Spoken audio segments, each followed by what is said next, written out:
Good afternoon, ladies and gentlemen. Thank you for coming to my presentation this afternoon on Buddhism and the Art of Happiness. Now, when I set out to put this presentation together, I had been practicing Buddhism for about 30 years. So I had a pretty good idea of Buddhist thought, Buddhist ideology, Buddhist practice. But what about happiness, right? I mean, I knew that these teachings allowed me to be a happier person, but, well, how does one really define that? It seemed kind of ephemeral in a way. So that was my conundrum, defining happiness. So what does one do in the 21st century when they can't define something? Google, right? That's exactly what I did. I went to Google and I asked Google about happiness. And I was pleased to discover that, well, I wasn't the only one who had had this question. And as it turns out, in 1996, the American Medical Association teamed up with Harvard University. They opened what is now known as the positive psychology studies. And these studies set out to define happiness. And they found that, well, happiness could be defined. They came to the definition of happiness being a subjective state of joy. Well, what does that mean? That still seems pretty ephemeral to me, a subjective state of joy. So I did a little bit more digging, and it turned out that the people who claimed to be living in this subjective state of joy, well, they seemed to have very similar life experiences. It seemed as if their life was unfolding for them in a rather effortless way. If they had particular goals set aside, those goals seemed to reach fruition without a lot of struggle, a lot of pushing. If they were superstitious, they might have said the stars were aligned. Or if they were particularly religious, they could have said God was on my side. Now, I did a little bit more digging, and it turned out that these studies seemed to show that people were born with a set point, a baseline for happiness. The subjective state of joy seemed to be given to people at birth. Well, that begs the question, right? If my happiness is a genetic disposition, then what's the point? Why even try being happier at all? Is there anything we can do to raise that potential for happiness? And these studies actually looked at several different techniques that are often thought to raise one's baseline for happiness. I'm only going to talk about the 5 that pertain to the presentation this afternoon. The first technique that these doctors and scientists looked at is the technique of a cognitive therapy. And just in case you're not familiar with cognitive therapy, what that is, it's, well, when a person has a distorted view of reality. They might go to a cognitive therapist, and that therapist will help them change their reality so their view accurately reflects what other people are seeing. Good example of that. Let's take the anorexic, right? They look at their body in the mirror, they see their body as being quite overweight, when in fact they're actually very thin. A cognitive therapist will help them see their body more accurately. And these studies clearly showed that cognitive therapy does in fact raise one's potential for happiness. And I mention that because I think as this presentation unfolds, you'll actually see the Buddha was something of a cognitive therapist himself. Well, then they looked at our life circumstances. And so let's say we're cruising through life. Ba-doom-cha. Okay, bad joke. I know, I got a new writer coming in next week. So we're cruising through life and we experience some sort of tragedy. We lose a job, we lose a loved one, so forth. We'll drop below that set point for happiness for a while. But then there's actually a recovery, and we recover back to where we left off. It also works in the other direction. If you're, again, cruising through life, and then you experience some sort of windfall. Maybe you win the lottery or you get a promotion. You might rise above that baseline for happiness for a while, but then you drop back to where you started. So these studies actually showed that our life circumstance, that doesn't really touch that baseline for happiness too much. Interesting. Well, then they looked at our day-to-day choices. You know, the little pleasures in life. Going to the beach, or having a nice dinner, or going to see a talk on Buddhism. These little choices that spark our pleasures in life. And they saw that these don't actually increase that baseline for happiness either. That's also quite interesting. Then they looked at the idea of helping others. And this is quite beautiful. They found in this study that as we help others be happy, we ourselves become happier. That's quite lovely, right? So if you want to increase your potential for happiness, help other people be happy. That's right in line with the Buddha's teachings. And then the last technique that I'll talk about is the technique of meditation. And these studies clearly showed that a good, healthy meditation practice can, in fact, raise one's potential for happiness. And I think you probably all know that the teachings of the Buddha are steeped in the practices of meditation. Now, when the Buddha was 29 years old, he was gifted with a question. And that question is, what is suffering? And he took that question to the very common Vedic medical problem-solving model that would have been used by any physician or doctor in ancient India, 5th century BCE, the time of the Buddha. That problem-solving model is, what is the problem? What is the cause of the problem? Is there a solution? And how does one apply that solution? And when the Buddha brought the issue of suffering to this problem-solving model, he came up with what we now know as the Four Noble Truths. Now, the Four Noble Truths is the very heart and soul, the very DNA of all Buddhist thought. Now, Buddhism looks dramatically different from Singapore to Vietnam to Thailand. All throughout Asia, the statues look different and the teachings look quite different. But they all embrace the Four Noble Truths. And those are as follows. Life contains dukkha, or suffering. Now I'm going to come back to that word dukkha, because that's a very, very tricky, problematic translation. It's not a direct translation to suffering. But for now, life contains suffering. We suffer due to our emotional reactivity, due to our craving. That's the second of the truths. The third is there's a way out. We can unplug that reactivity. We don't have to be doing that. And the fourth truth is the path, the way of life, the marga, which allows that reactivity to become unplugged like that. It instills in one an expanded awareness and consciousness. And I'm going to get to that as we go.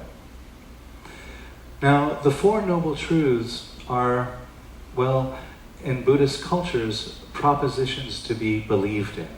So if you're born into a Buddhist culture, you're living in a Buddhist temple, you believe in these because you're a good Buddhist, right? A good Buddhist believes that life contains suffering. We suffer due to our craving. There is a possibility of ending that craving, and we believe in the Eightfold Path. But interestingly enough, that's not how the Buddha presented them when he gave his teaching on the Four Noble Truths. He didn't give these as propositions to be believed in. He gave these as tasks to be performed. And so that's how I'm going to outline them now. So this is the Four Truths as a practice.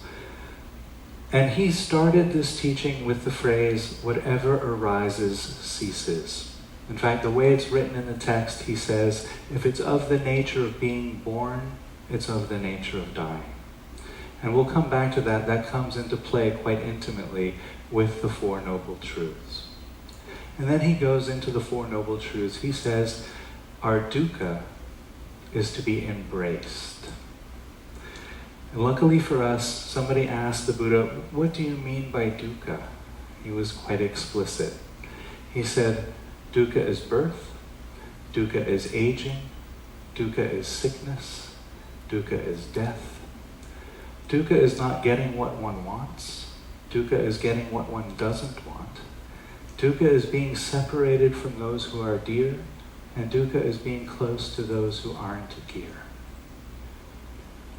And so when we look at that, we can really see that, well, dukkha is life. he's talking about all of the discomforts of life. And the Buddha said, dukkha paranya. Paranya, a Sanskrit word which means in the round.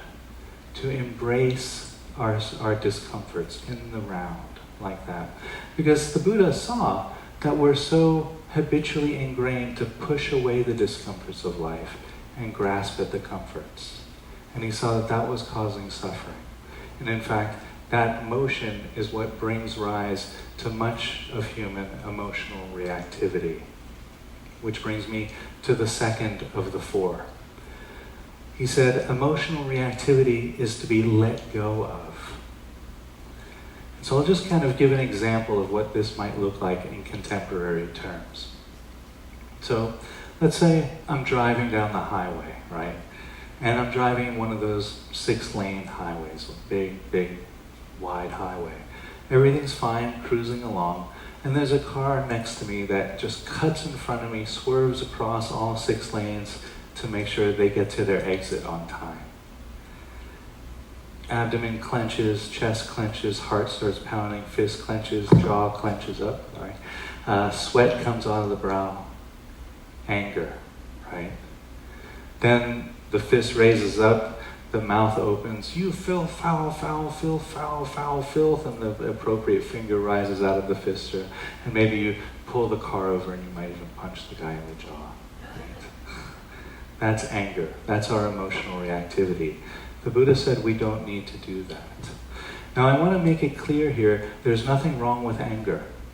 Anger is actually a natural, normal human experience. In fact, it's a part of the fight or flight response. If we didn't have anger, we wouldn't be here. We would have fallen susceptible to many, many animals of prey. So there's nothing inherently wrong with anger. What is causing suffering is our emotional reactivity to what that anger feels like in our body. See, typically we're taught that there's 2 options with emotions. We either express it with anger, that would be yelling, kicking, punching, screaming, shouting, causing suffering, or we repress it back into the body. Oh, I'm a spiritual person, I meditate, what would they think of me if I got angry? That causes sickness, that causes illness, that causes suffering too. Now the Buddha pointed out that there's a third option, often overlooked, that we can learn how to feel our emotions without expressing them, without repressing them. Because, as we know, everything that arises ceases, right? So we allow the anger, we allow the clenching in the abdomen, we allow the clenching in the shoulders, the jaw clenching up, the sweat coming out. It's actually not that bad. What really causes the suffering is then the thoughts that follow.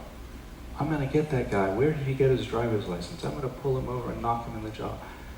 That's what's causing the suffering. And this is why meditation is so important, because in meditation we learn how to let those thoughts subside. So those are just thoughts, we don't need to do that, we let those thoughts go. We come back and feel the anger, because it will arise and pass, like that. And the only thing that keeps the anger in place is the thinking process. That was one of the Buddha's great insights. It's our thoughts that keep the emotion in place. Letting the thoughts go, feeling the anger, it arises and passes, like that. Now then, the third task is to behold that cessation. There's an actual feeling when, let's use the example of anger again, when the anger arises and passes without expressing it, yelling, kicking, punching, screaming, shouting, without repressing it in the body, when we can just let that arise and pass, it actually feels really good. It feels good that we allow that anger to move through us without causing suffering for other people or ourselves. And because that feels good, we behold that cessation.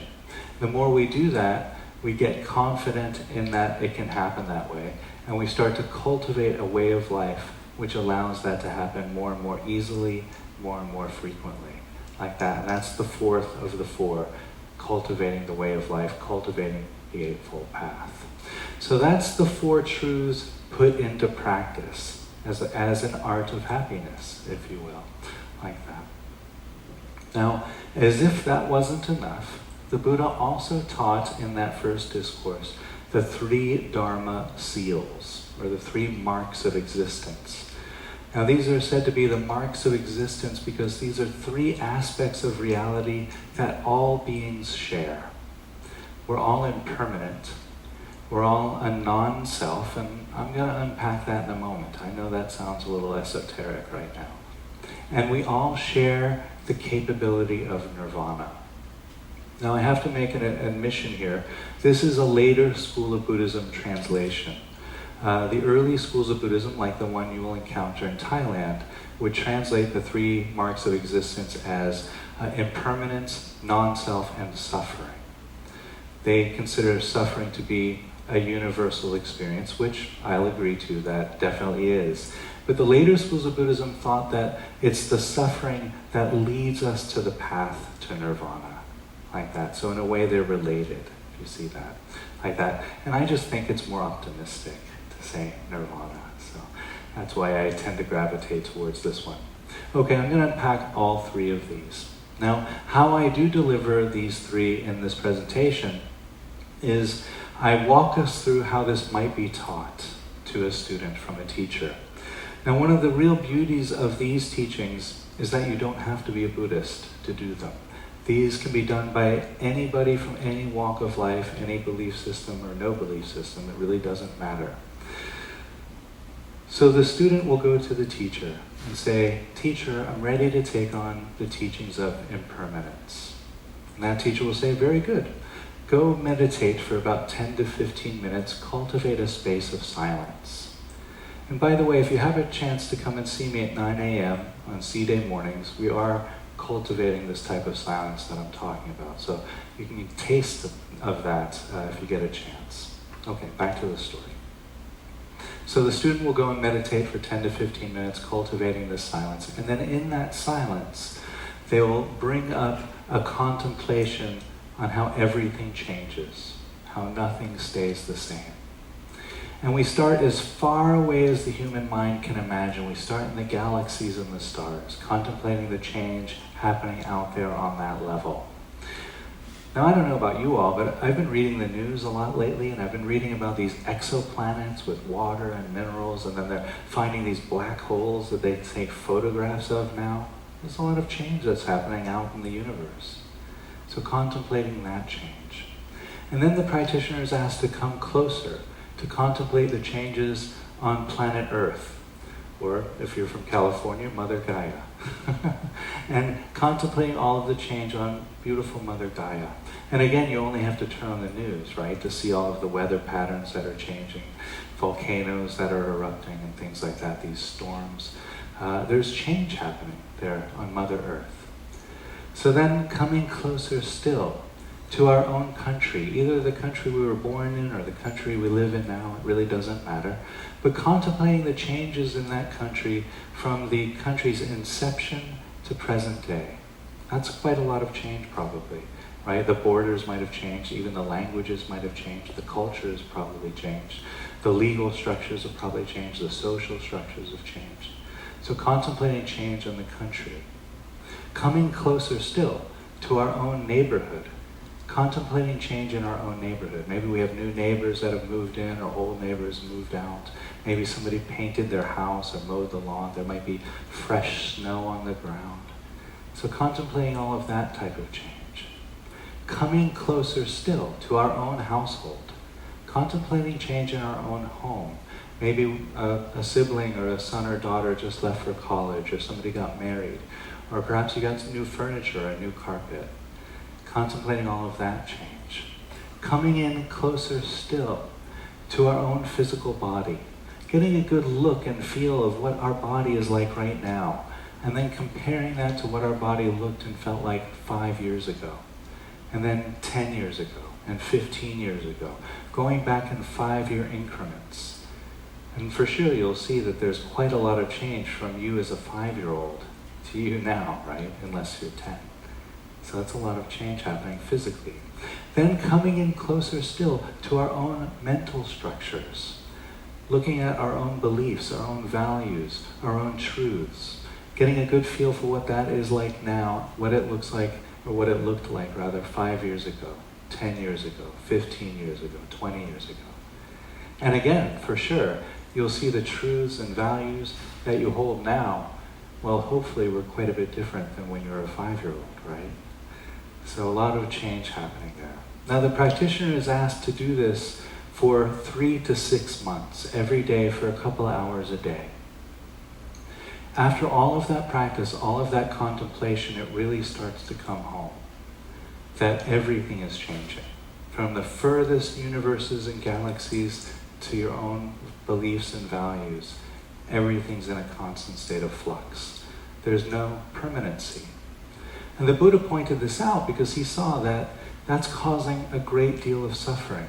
Well, it's not the change that's causing the suffering.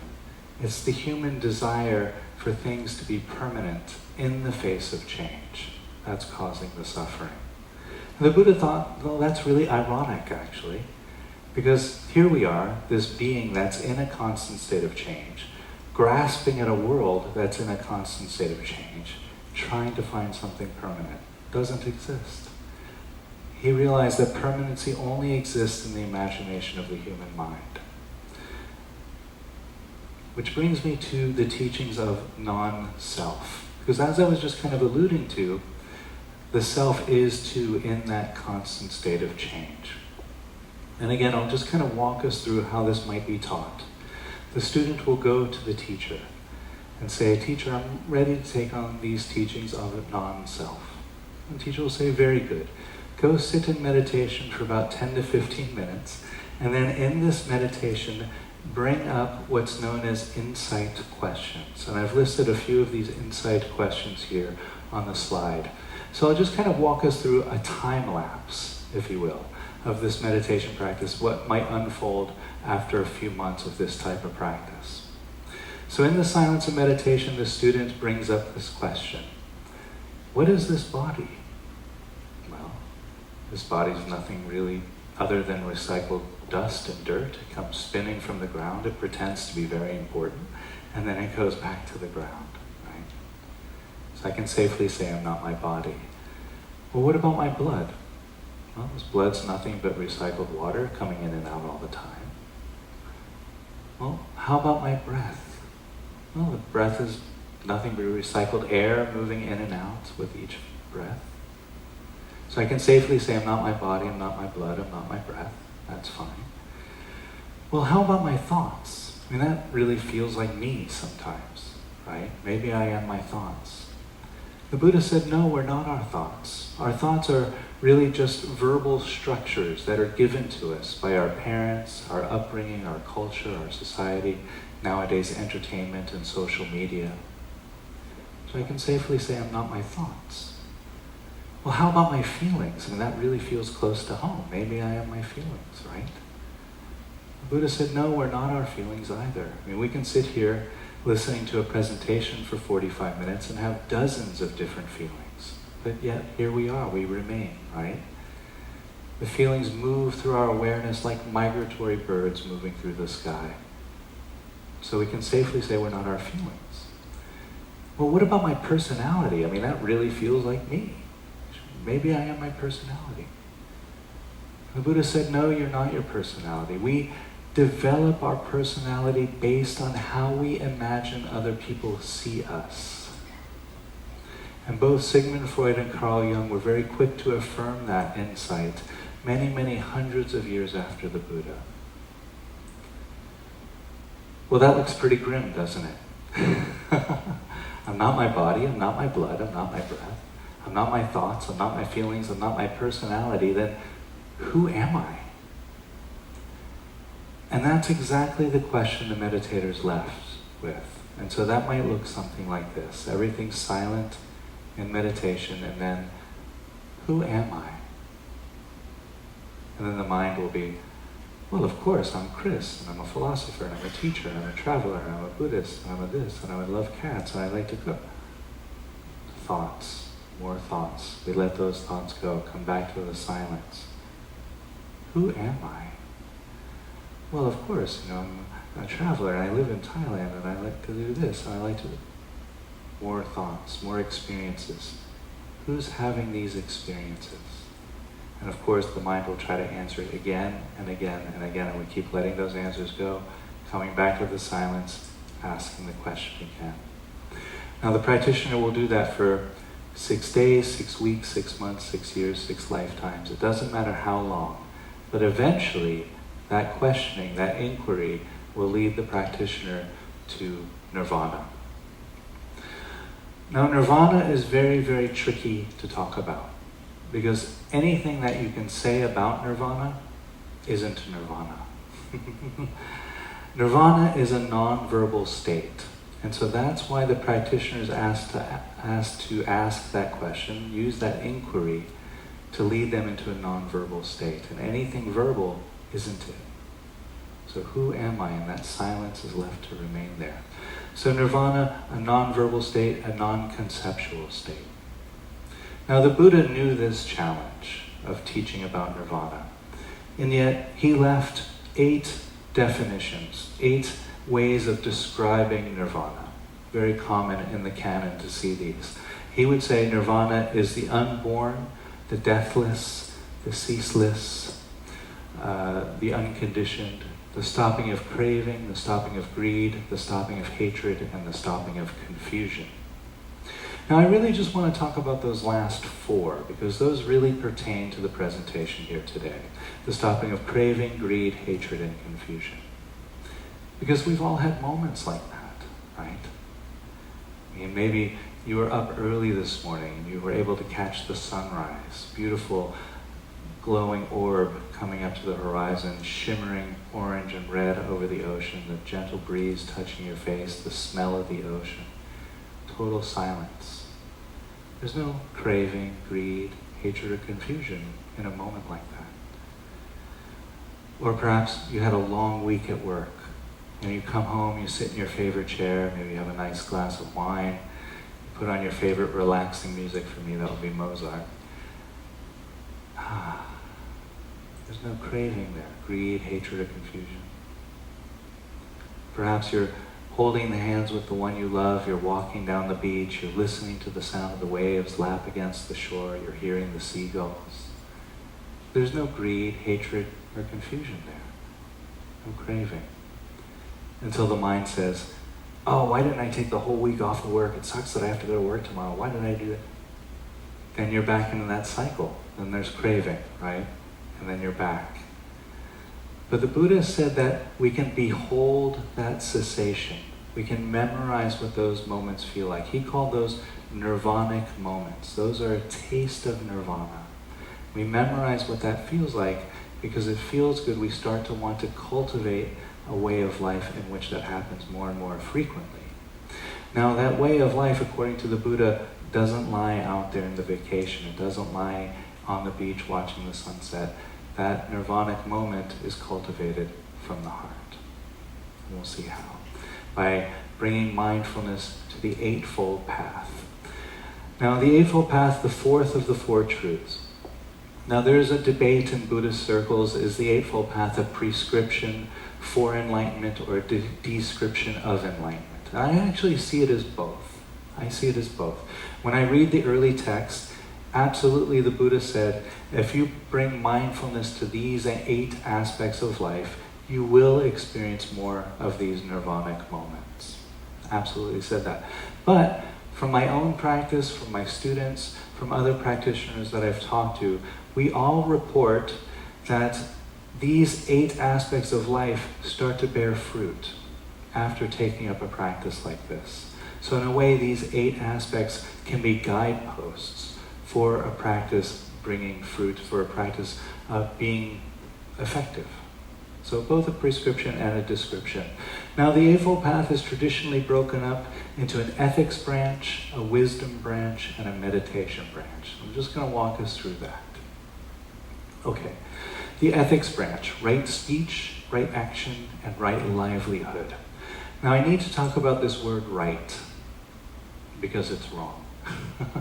Ironically enough, it's a bad translation.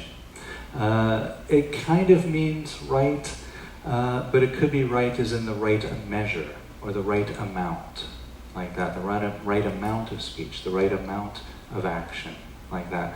But a more appropriate translation from the original Pali is skillful or mindful.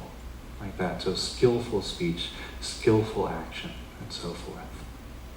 Okay, so starting with right speech or skillful speech, the Buddha said right speech is truthful speech, harmonious speech, relevant speech, and kind speech. But I want to point out here that these are actually the fruits of a particular type of practice. And he outlined many different techniques, many different ways of practicing right speech to bring about these fruit. I'll just give one in the interest of time, my favorite, and it's quite simple to grasp. Not easy to do, but simple to grasp. So the idea is to listen to the sound of your own voice while you're speaking, as if you were listening to somebody else talk. And you can try this in your next conversation. In fact, if you have any questions for me after the presentation, when you give the presentation, listen to your voice as if you were listening to someone else speak. You'll notice some really interesting things. It's a little disorienting at first, I admit. But you'll start to notice your own verbal patterns. You'll start, oh, that's my father talking. Or that's my mother talking. Or that's my dog talking. Whatever it is, wherever you picked up your verbal patterns, you'll start to notice that, which is quite interesting. Now, the fruits of this technique is generally truthful speech, relevant speech, harmonious speech, and kind speech, but not always. And the way the Buddha taught, well, he knew that life comes in shades of gray. He didn't want us to create a model of right speech and then try to live in that model. Right? If we try to say, I'm only going to speak relevantly, or I'm only going to speak truthfully, then we're creating a structure to try to repress our behavior into fitting. That's not how the Buddha taught. The Buddha wanted us to be in the present moment with our speaking, listening to the sound of the own voice while you talk. That puts you right into the present moment. Because he knew that, well, for example, a diplomat, right? Maybe truthful speech isn't always appropriate for the diplomat, or harmonious speech if you're in a position where you need to defend yourself, right? So he knew that there were these times where that type of speech wouldn't be appropriate. More effective to be skillful in the present moment with speech, like that. And nowhere is that idea more prevalent than the teachings of right action. Now, although the Buddha very rarely talked about a right versus wrong, almost never, he did list what he called the 10 non-virtuous acts. And those are killing, stealing, inappropriate sexual relations, lying, harsh speech, divisive speech, gossip, harboring ill will, envy, and wrong view. I know, no fun, right? So I'll just kind of outline how this might be taught again. So a student will go to the teacher and say, "Teacher, I'm ready to take on the teachings of right action." The teacher will say, "Very good. Go meditate in silence for 10 to 15 minutes.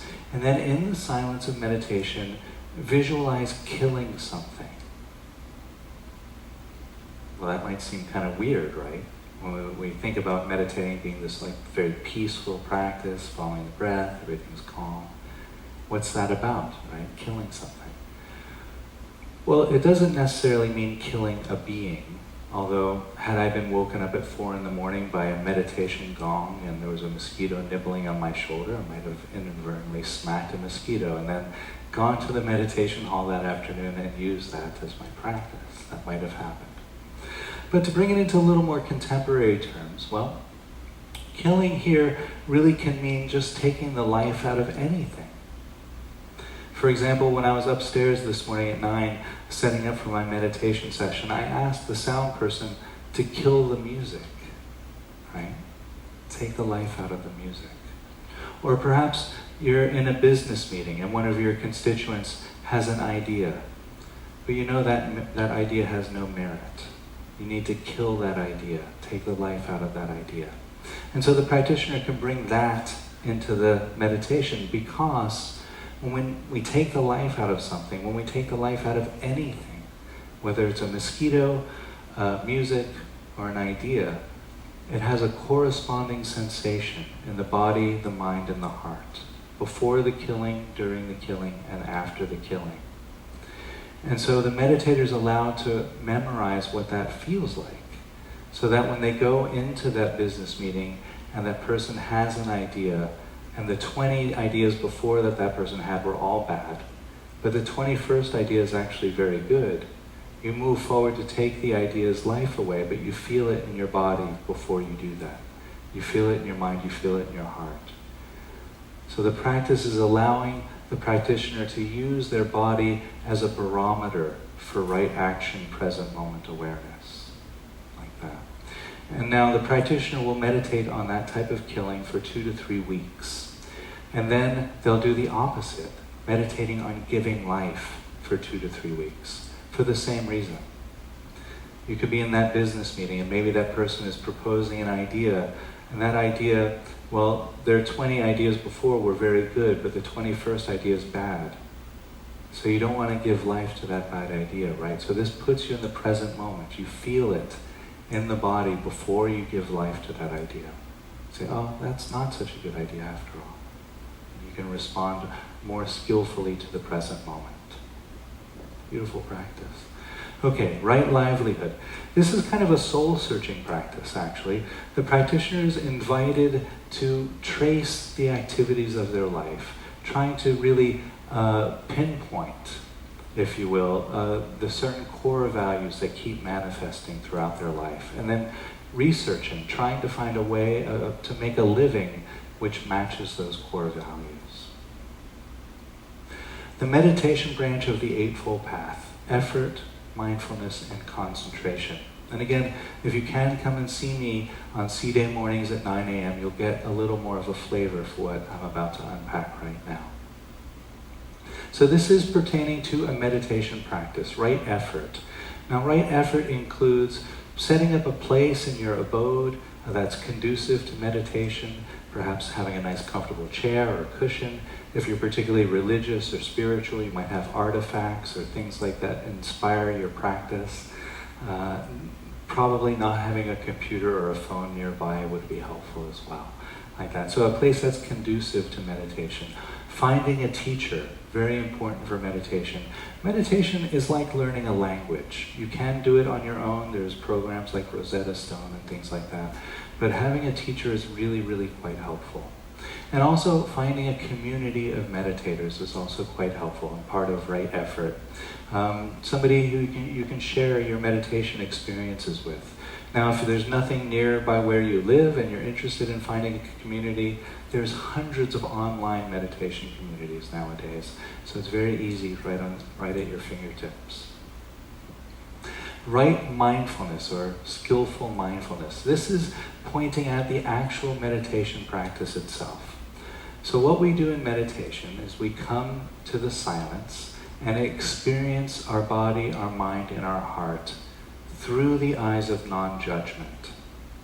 And that non-judging quality of meditation is very, very important.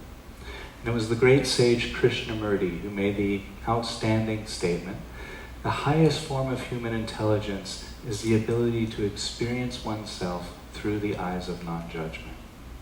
Because the more we experience ourselves through non-judgment, the more we experience others through non-judgment. Another great way that these teachings allow us to be happier. Right concentration, again, pertaining to the meditation, this is the idea that the human being always has the capability to return to the present moment, right? And I'm sure all of you, at least once during this 40 minutes or so, has been distracted, right? But you're able to come back, hopefully, to that handsome, dapper man on the stage rambling on about Buddhism, hopefully. And at least you are now, right?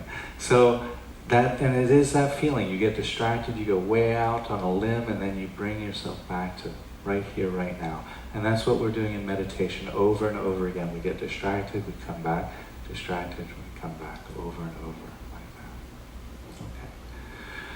The wisdom branch of the Eightfold Path, right view and right cognition. Now, right view, this is right out of Buddhist orthodoxy, and it's really a recap of everything that I just talked about. right view is embracing the three Dharma seals: impermanence, non-self, and nirvana or suffering, depending on the type of Buddhism being practiced. Recognizing how everything that arises passes, everything that is of the nature of being born will die, like that. Practicing the Four Noble Truths: life contains suffering, we suffer due to our reactivity, we can unplug that reactivity, we don't need to do that, and we do that by bringing mindfulness to all aspects of our life, like that. And then right cognition, the last part of the Eightfold Path. Now, this is the idea that we can actually bring a sense of mindfulness to the type of thoughts that we have. The Buddha pointed out that we're often divided into thoughts based in fear or thoughts based in love, and we have a choice there. So again, I'll just give an example of what that might look like. Driving down the road again, but this time I'm going way too fast. I'm just speeding down the highway, tearing down the highway. And I look down at the speedometer, I recognize I'm going too fast, so I slow the car down. Do I slow the car down because I'm afraid of getting a speeding ticket? Or do I slow the car down because I love my life, I love the passengers in my car, I love the drivers on the road? You'll notice the end result is exactly the same, right? I still slowed the car down. But the intention behind that result is totally different. And the energy that one puts out from that intention is totally different. And I think you'll find that if you're walking through life with your intentions based in love, rather than based in fear, you will be walking with Buddha and the art of happiness. Now, I am coming to the end of the presentation. I just wanted to leave here with what's known as the Kalama Sutta. This was a teaching given from the Buddha to his principal disciples. A sutta, any sutta, is a teaching given from the Buddha to his principal disciples. And interestingly enough, the word sutta has as its root word the same as the medical term to suture. And it actually means the same thing. It means a bringing together or a melting together of the heart and mind from the Buddha to his students, like that. So here's the Kalama Sutta. It's very short. Do not be satisfied with hearsay, or with tradition, or with legendary lore. Do not be satisfied with what has come down in scriptures, or with conjecture, or with logical inference, or with weighing evidence, or with liking for a view after pondering over it. Do not be satisfied with somebody else's abilities, or with the thought, this monk is wise, he is our teacher. When you know in yourselves that these things are wholesome, blameless, commended by the wise, and being adopted and practiced, they will lead to welfare, tranquility, and happiness. Then one should practice and abide by these. So the Buddha very clearly saying, don't take my word for it. Don't believe anybody else. Try them out for yourself and see what you think. So I like to leave with that. That does bring me to the end of my presentation this afternoon. This is my little commercial break. This is the book that I've written. It's entitled Such Sweet Thunder, Healing the Wounds Between Self and Other. It is a meditation guide. So if you're interested in meditation, do go to the website. The book is only $3.49 because Amazon likes to get paid. I tried to give it away for free. I couldn't do it. But everything else on the website is for free. Lots of meditation resources there, articles that I've had published, interviews and podcasts and so forth. So at your leisure, when you have time and good internet, do feel free to check it out. Thanks for coming. I will be back here tomorrow morning, I think at 10:15, giving a talk on the meditation practice that the Buddha did the night of his enlightenment. So hope to see you there. Thanks and enjoy the rest of the day. Thank you.